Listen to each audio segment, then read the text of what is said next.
I'm so glad to see each one of you here, and I hope by the time that we leave from this place that you will have just a little bit of the contagious joy that I have for science fiction, for Comicon spaces, and spaces which are life-giving versus death-dealing.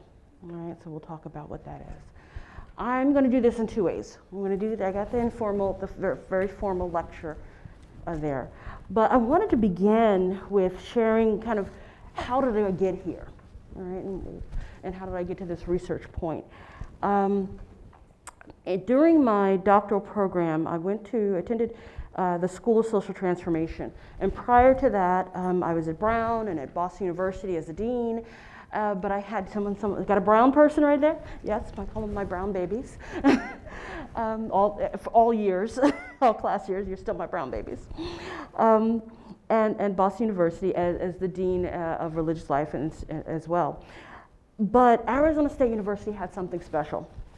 Not only did it have my years of protest as an undergraduate for the MLK holiday, but it also had the School of Social Transformation, which allowed me to bring to life and come together and study and teach in a way that I had not been able to do before, only as a dean.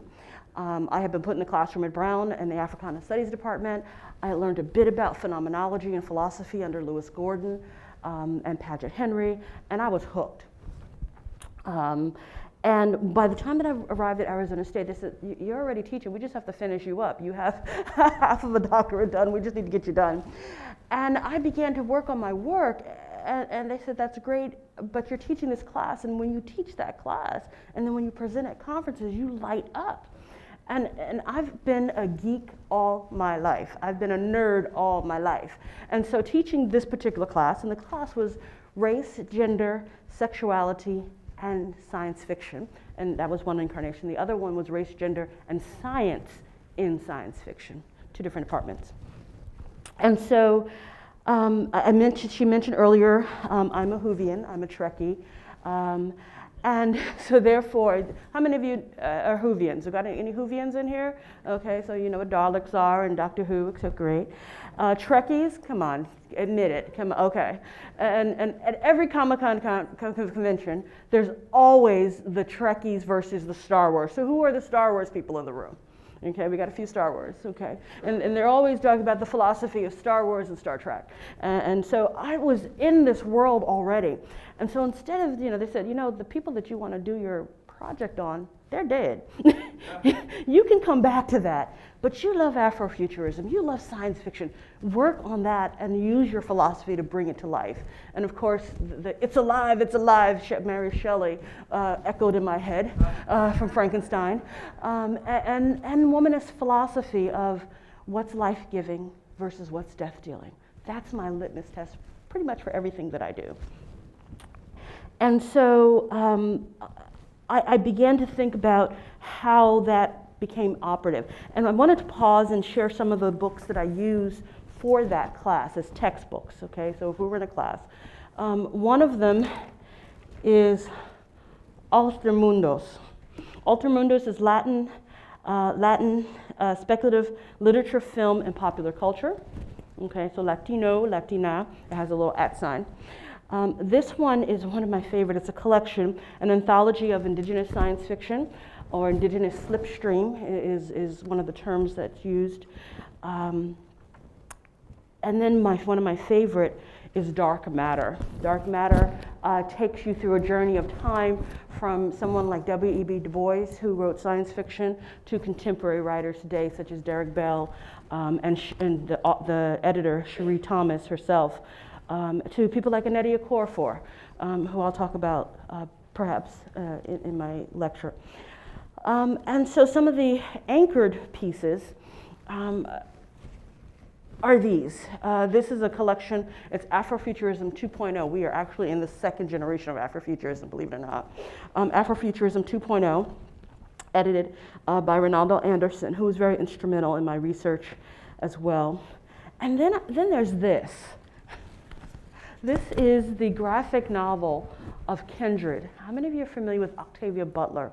Octavia Butler is kind of like the mother of science fiction. Her work, Parable of the Sower, is a landmark text, and this is the original kindred, right? But this is the graphic novel, making it more accessible to another generation. And that's one of the ways in which I get excited about comics. I get excited about Afrofuturism. Natasha Womack's book is often on the list because it's important to get a grounding on Afrofuturism in conversation with other forms of science fiction and speculative fiction. So I wanted to just lift these up.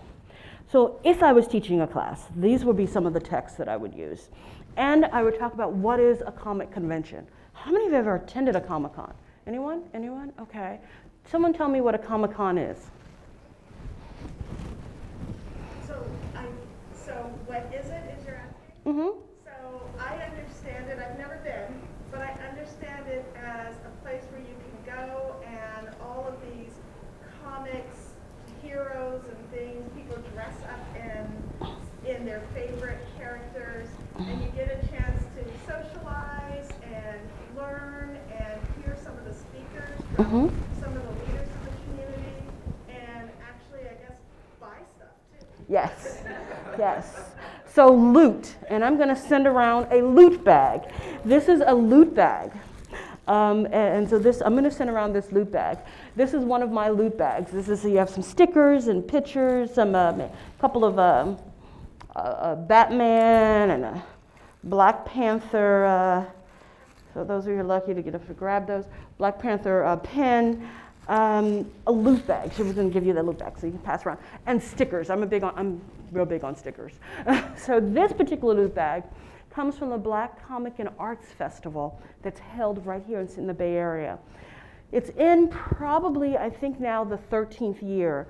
When I did my field research, it was in maybe the 9th or 10th year. And it's held every year in San Francisco as part of the MLK festivals and comic events.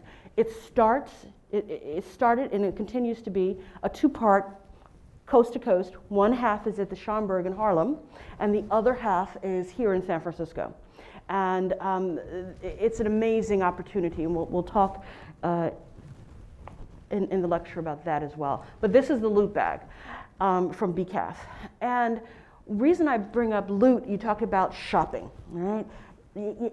Tangible material culture, material objects is also part of Comicon. What brings things to life, representation of oneself. Major Comic-Con, of course, we know that the original Comic-Con started in San Diego. Everyone's familiar with the big one. Anyone else ever attend a San Diego Comic-Con? What was your experience of it? It was crazy. It's crazy. It's crazy. And you, who over there? Ginormous. So all the different genres precisely come to life at a comic convention. Whether it's something like Star Trek, because Star Trek really kind of started the Comic-Cons. You know, people dress up with what's called cosplay, all right? Costume play. Cosplay. Dressing up as Trekkies, dressing up as your favorite character. I've done Guinan, Doctor Who, I'm working on right now. And for those Whovians, yes, Joe Martin is on the horizon, and I will be coming as Joe Martin. So, Doctor Who. But these comic conventions bring together different genres. We know that in the last few decades, however, they have been very exclusive. Right? It's been hard for vendors of color, whether you're Black, Latino, Asian, it was very hard for vendors of color to even get a booth, right? And so there's an entire underground over the last few decades of Black, Latino, Asian, Nerdtino is my favorite. There's a comic convention called Nerdtino. There's Women in Comics has a huge convention in New York. And I'll be talking particularly about the ones that I did for my research project, which focused on Afrofuturism and the Black experience. But what I also found, and I want to make it a point, was that at these comic conventions, they were also interdisciplinary. So in my field research, I met the Korean dad who sat and explained to me why he started his comic book series. He started his comic book series simply for the fact it was called MEST, just those of you who are taking notes. It was a comic book series about a group of kids who went into the underground, okay? But he started it for his daughter, right? So she could have a comic book that looked like her. And it was a family project in many ways, because then they went out on tour. They went out to these comic book conventions, not the larger Comicons, but these different underground, I call them underground, independent Comicons. So I'm going to pause here and begin our talk, but I wanted to kind of give you some context and content. Okay, so here we go. As a practitioner scholar, it's my practice to begin by expressing my deep and longing gratitude to the cloud of witnesses in cyberspace and who are present with us today. So gratitude to my elders and ancestors on this occasion. I only call a few names, such as Miss Mary Green, Dr. Michael Mitchell. Oh, thank you, Jonathan. This is my beloved partner in life and ministry. I'm married to a Black feminist. I'm blessed. This is Reverend Dr. Reverend Jonathan Young-Scaggs. He calls himself the hype man. I've been married to him for 27 years, y'all. Yeah, next Friday, actually. I call upon W.E.B. Du Bois, Dr. Prathy Hall, and Reverend Dr. Katie Cannon, and of course, Mother Octavia Butler. And finally, I pause to give gratitude and grace and invoke the name of all that's sacred and holy. So when I work across disciplines. When I work with all of who I am, all of my ontology, all of my being, because I'm exploring not just what it means to think about comics, but what it means to engage comics and philosophy, what it means to engage faith in all of who you are. So they cross-pollinate for me, all right? So when I present things, I present them in a way that talks across disciplines.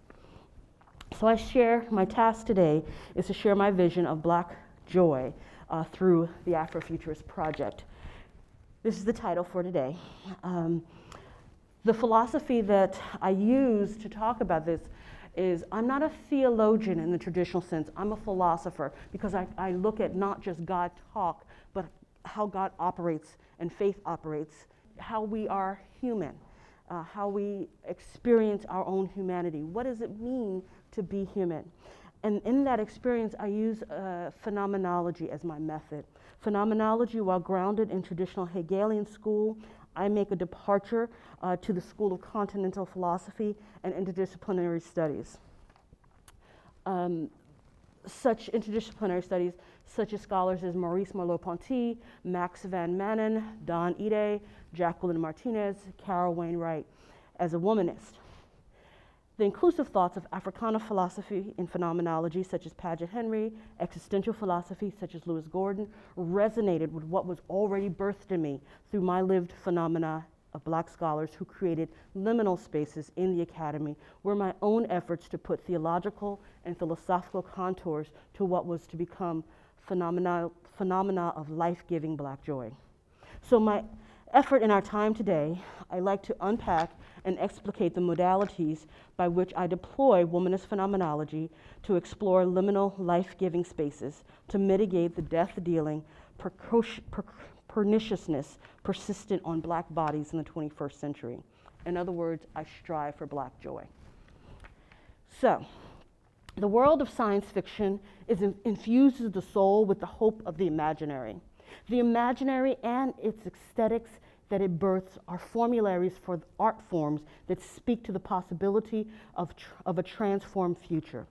For people who live under the conditions of oppression, the possibility of a transformed future is a necessary condition for personal and collective being. In other words, you have to imagine. You have to imagine better for better to happen. Speculative fiction, although in the realm of the imaginary, is an enlivened practice that expresses a sense of collective future possibilities. It embodies the hope of a livable future.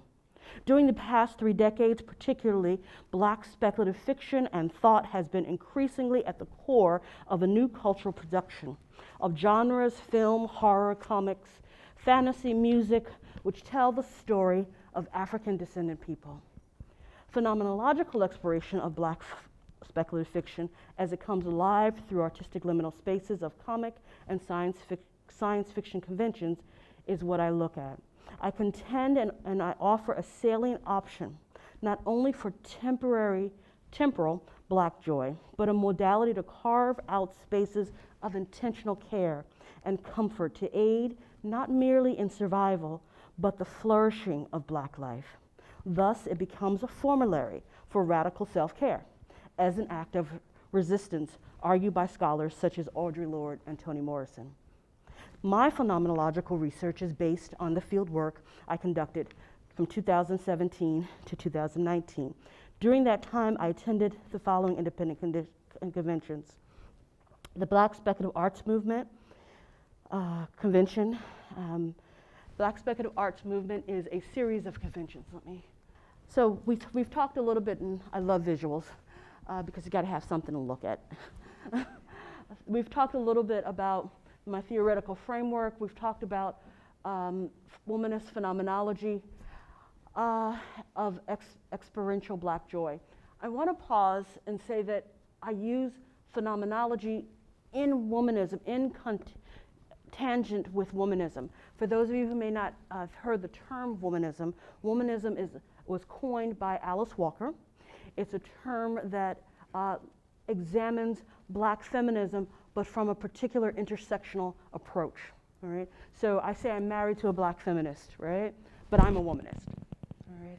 And I use that as one of my touchstones, part of my toolbox. Before I go on, and I'll talk about my toolbox and my sandbox. All right, so the three conventions: Black Speculative Arts Movement, Black Age of Comics, and the Black Comic and Arts Festival, which I mentioned here earlier, is in San Francisco. Prior to each convention, I did extensive research on the primary artists and works that would be present. During each convention, I took extensive field notes and collected informal artistic materials, etc., and connected with the artists, some of the poets, writers, etc., of those material cultures, and as well as attendees on the day of. So my theoretical foundations. These two terms, Afrofuturism and Black speculative fiction, are used often interchangeably. They are dual components of the same creative force.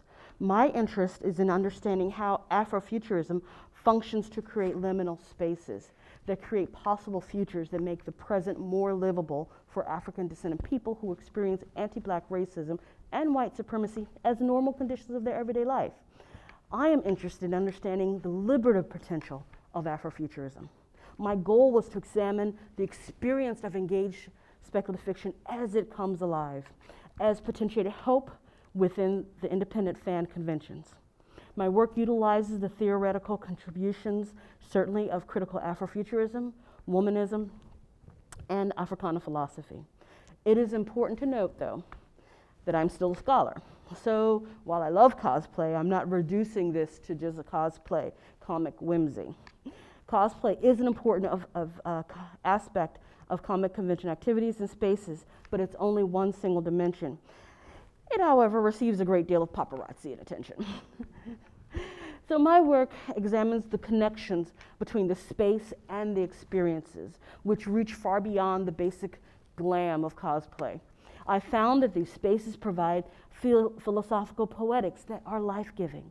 The public performance of cosplay is part of that, but the experience of attending these conventions cannot be reduced to just the mere performance of cosplay. Rather, it is a deeper analysis of the experience and motivation of fan space, reveals how Afrofuturism functions as a catalyst that opens greater possibilities for livity. I want to pause here and talk about livity. Livity is how you live out your life in a way that is in sync with your beliefs. It's a Rastafarian concept. Livity. Everybody say, I'm a preacher, y'all, remember? Livity. Livity. Livity. All right. African descendant people in the 21st century are part of this ongoing speculative arts conventions that extends throughout the globe as well as American history. These conventions are interesting dialogues that envision the future world in which African descendants are full participants. Now that's a very academic way of saying black folk gonna be in the future, okay? When I went to, there's a new exhibit, those of you who are in the Bay Area, there's a new exhibit at the Oakland Museum, currently going on until December right now, on Afrofuturism. And it says black people are the future. Black people are in the future.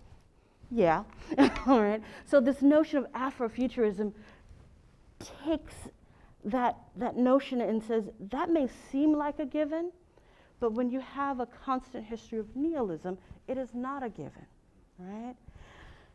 The future is black is another banner that we see. So do go up to the Oakland Museum. African descendant people are working in speculative fiction to create a present that within the dominant culture has been often erased, right? The traditional canon of speculative fiction has often, the traditional canon, science fiction, has often excluded future for black folk. The arc of traditional science fiction was largely carved by white Western male figures. These hegemonic patriarchal figures became the icons and voices of speculative fiction for generations, with utopia sustaining whitewashed structural erasure of people of color. The imaginary landscapes then, in genres of science fiction and comics, in publications and films, were also created by this dominant hegemonic cultural narrative. The results were futures void of race and gender problems, right? I use that word in the way in which Du Bois talks about what does it mean to be a problem, right, in Souls of Black Folk. The imaginary landscapes created through traditional science fiction not only erased the problem of the color line, but frequently any presence of black folk at all, right? So in the late 20th century, the response to this elite imaginary dilemma was critical Afrofuturism. Critical Afrofuturism, as a phrase put together, was coined by Ronaldo Anderson. But the term Afrofuturism is a construction coined in the mid-90s by Mark Derry, notwithstanding the recent coinage of Afrofuturism. Critical Afrofuturism as a construct within speculative fiction has its beginnings as early as the turn of the 20th century. At that time, African descendant writers, both continental and in the diaspora, penned fiction to imagine a world where black life was present and fully part of all that came alive. They imagined a world where they were present and reimagined historically vibrant African life worlds. These authors were the first to deploy African futurism, again, not yet named African futurism, as an analytic for social transformation. These authors utilized a critical standpoint for creativity that arises out of the black lived experience. Critical Afrofuturism is this interdisciplinary approach to scholarly thinking that centers on a worldview of the lived experience. The distinction of critical Afrofuturism lies in its focus on the examination of black alienation and colonized subjectivity across multiple genres and practices. Theoretically, I place them in conversation with womanist epistemology and African phenomenology, and then my goal is to examine ways of knowing and being as an embodied experience of attending a Black Comicon. So I've talked about looking for black spaces of joy, black speculative fiction, Afrofuturism, and black quantum futurism. Black quantum futurism is the temporal component, looking at time and space. So I want to just go through Afrofuturism, Liberty for the Soul. I had you do Liberty. If you write it down, they'll know how we survived Dr. Katie Cannon. The real test is whether it's life-giving or death-dealing. This is the cover of the book. Critical Afrofuturism is an interdisciplinary approach to scholarly thinking that centers on the worldview of lived experience of descendant people. Womanist phenomenology and critical Afrofuturing theoretical underpinnings, and I've gone through that with you. Here you have just a nice little diagram that shows how they all come together theoretically. Taking you into the spaces. So taking you into the spaces of Afrofuturism and critical Afrofuturism. Yes, there's a temporal concept. It's only temporal. When you walk into a Comic-Con, it's for that moment. But what it does, it allows for a sense of joy, a sense of being that, yes, you do have to go back out into the real world. It is existential in that regard. But yet it has a value a dynamic fluidity that travels. And philosophers such as Cannon and Lewis Gordon talks about that. These ingatherings, these liminal spaces of effective black joy. I show you this flyer in the image because this is what draws you in. They are amazing. So there you see some of the aesthetics that are present in Afrofuturism. Again, we're talking across genres, whether it's art, fiction, music. So there's different genres that pull you in. This one was in Missouri. I'm going to, just some images, I'm going to kind of skip that there. Sankofa, the temporal concept, this notion of a dynamic fluidity. In other words, going in and out of spaces that are life-giving will help a person survive. And this is what we're getting at when we're talking about something that's temporal. It's not permanent, but it's something that is life-giving that can help one sustain one's ontology. Sankofa narration, the coin turned by Jennings and Kenitra Brooks, is a term that says it's important to tell your stories and it's important to hear other stories, to narrate the past, the present, and the future. Sankofa, say it with me. Sankofa means to go back and fetch it, to go back through history and time and bring something forward. The symbol of Sankofa is a West African philosophical concept, which means to go back and fetch it and bring it forward. But the interesting thing about Sankofa, and the symbol is the bird, that's one of the two symbols, but the bird is moving forward in one direction. The feet is always pointing forward, but the neck is craning back to bring something forward. So you're always in motion in the present. So there's always work to be done in the present, and it's not always comfortable, okay? Sankofa. Deploying these theories for social activism and engaged community change in the present. So many people are using the notion of Sankofa, using the terms such as Sankofa narration, using black quantum futurism, time, place, and space for community engagement. The person who coined the term black quantum futurism I mentioned earlier, Rashida Phillips, she used it in Philadelphia to talk about how people can imagine their past in a community that's now gentrified and where their place is today. So you can see there's ways to use this while you engage in it temporally. There's ways to use it in everyday life. All right. Again, I wanted to give you another image of a poster there. In gatherings, these liminal spaces of effective black joy. The phenomena of awe and joy is uniquely driven by Afrofuturist paradigm, examining the space where the phenomena occurs. I give examples of other spaces. Digital spaces. They say Twitter, Facebook are digital spaces. For Afrofuturism, these are spaces where folks come together and have events and activities and share their art. Of course, we know that set aside spaces like barbershops and beauty shops, where the conversations happen that may not happen anywhere else. That's a liminal space. Back porches, back porch conversations, Sunday dinners, liminal spaces set aside that are life-giving. And in this context, Black independent comic conventions.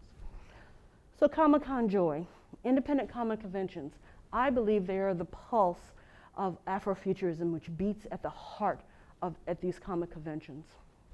The three I mentioned that are dear to me are BSAM, Black Speculative Arts Movement, MECA, the Midwest Ethnic and Arts Comic Convention, and the Black Comic and Arts Convention held here in San Francisco.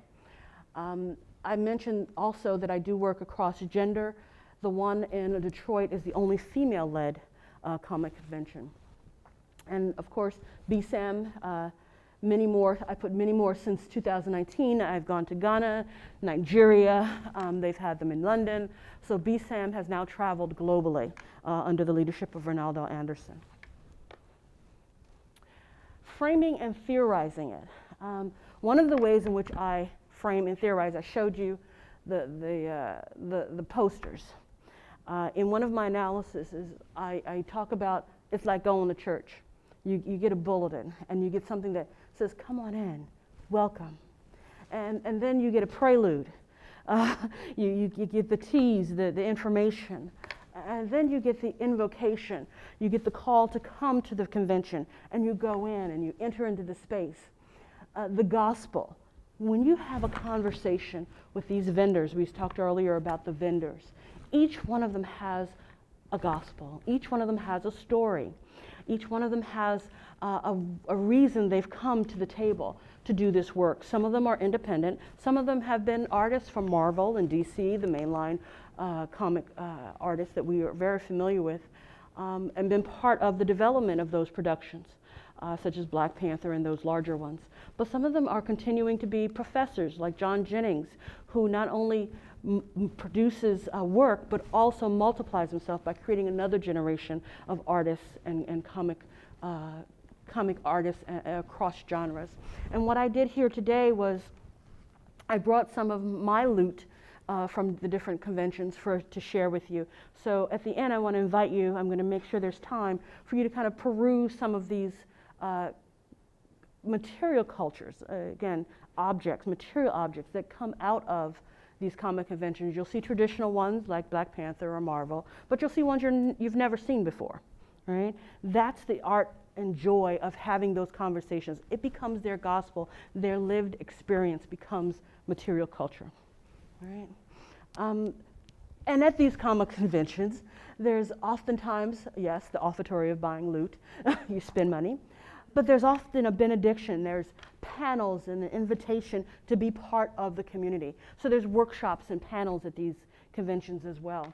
And then the fellowship and ingathering and after party is like no other, all right? So there's the convention, you know, just like at church, there's the church, and there's the conversation in the parking lot in the narthex, then there's this dinner that you go out to lunch afterwards. So it doesn't stop in just that moment. It continues on. And the relationships that are built across community are invaluable. And visuals are so important, I said earlier. So I want to give you a sense. Here's one from Atlanta, the Afrofuturism Black Speculative Fantasy and Horror. Here's another BSAM, St. Louis. There's MeccaCon, all right? And we could see the aesthetics. Each one of these could be an exhibit in and of itself, right? They're beautiful. Here's the one I showed earlier. Here's the Auburn Festival. Here's another BSAM convention here, Montreal, another year of Mecca, that was the year clearly of Black Panther, and Mecca, Philadelphia. Toronto, I love the Toronto conference because it had so many interdisciplinary connections. There was a very large indigenous connection that was made at the Toronto conference. It was very life-giving. Here are posters from the Black Comic and Arts Festival here in San Francisco. These were multiple artists, flagship artists, such as John Jennings, David Walker, who worked on these. And I actually have all of those posters there. And then what does it look like? He was a Babalao, West African Yoruba traditionalist who did a presentation on religion and shrooms and comic artists. Okay, so again, it was a learning experience for me. This is Annette Okorafor. She's one of my favorite artists. This was a Christian comic artist, and again taking pictures in the field, and he has a full line. He had a wall of not only Christian comics, but also he and his team was fully cosplaying his characters. Then there's this little thing called retro Afrofuturism, the what if, right? What if Harriet Tubman did it differently? What if someone did it differently? So Afrofuturism also can go back to the past and retell a story and imagine it differently. Shiro Huff, I have all of her loot. That shirt and several others. She has coats and jackets. I have quite a bit of it, my husband will attest to. She was actually an FBI agent and had a gender and sexuality case, and she decided that she would do her art and her work, and she created a full line of not only comic books, but also material culture to go along with it. So when I go to that particular convention, when she's present, I bring money because I'm going to buy stuff. And I just wanted to give you the three ways that I spoke about philosophically. Radical black imaginary, and again, that's a theoretical term, they're grounded in Africana philosophy. Living Sankofa, again, a philosophical West African way to be and to live. And then womanist phenomenology, grounded in my academic discipline. So I wanted to just kind of give you some images, some Afrofuturist images that pair with the philosophy. Selecting experiences to uncover meaning, experiences and meaning of the phenomena formalizes the analysis. Very philosophical, phenomenological way to say, I lived through it. It came alive for me and it was important. Representation is important. The quote I have here is from one of my participants in 2017. It was an African-American grandmother holding two of her grandbabies, just excited to walk in. And it's that moment of awe. She says, I have waited almost all my life to be able to come to an event like this and to bring my grandbabies. In other words, you weren't going to get in my way. I'm happy to be here, and this was amazing. So when they walked in, it was this sense of awe. Again, very much some of the academic lecture piece that I was speaking about earlier. Liminal space, liminal set-aside space that's temporary, in between spaces, liminal space. Comicons are temporal liminal spaces. Deploying womanism and Africana thought and phenomenology as the foundation. The development of temporal, social, culturally affirming space of radical healing and resistance to dominant hegemony. The relevance. It's a new way to examine black spaces and agency. Counter spaces of affirmation of care. Personal act of resilience and resistance. Context of historical and racial injustice present in the US and globally. Significant, offer the possibilities for experience of, and we use the term in phenomenology, the experience of. This can be applied to anything. This is not just limited to Afrofuturism. The experience of the first date, that awe. You tell the story, you understand the meaning, and then it unpacks the analysis. Phenomenology is a method that can be applied to any lived experience. And that's what I want you also to take away from today. Not merely find an escape into fantasy world of Afrofuturism, but find temporary solace and joy as an imagined hope. The future is black, y'all. And then I wanted to, of course, leave you with a website that you can go to for San Francisco. So the Black Comic and Arts Festival, Comicon, I got the updated website. They are updating it, of course. But here's that information, so I wanted to make sure you had it. Of course, it includes expo, kids activity, film screening, panels, conversation, cosplay events, and much more. If you are thinking across genres, such as jazz, you may think of jazz musicians like Sun Ra or Miles Davis. These were George Clinton, P-Funk. I grew up in New Jersey. My daddy was actually a jazz musician. Look him up. And so these kinds of musicians also is one of those genres that I like to mention. It goes beyond just Comicon. Afrofuturism travels across genres, and music is one of those. Again, being mindful. I think this is my last slide. Yeah, the other one is way too philosophical. All right. So one of the, I've talked through all these paragraphs.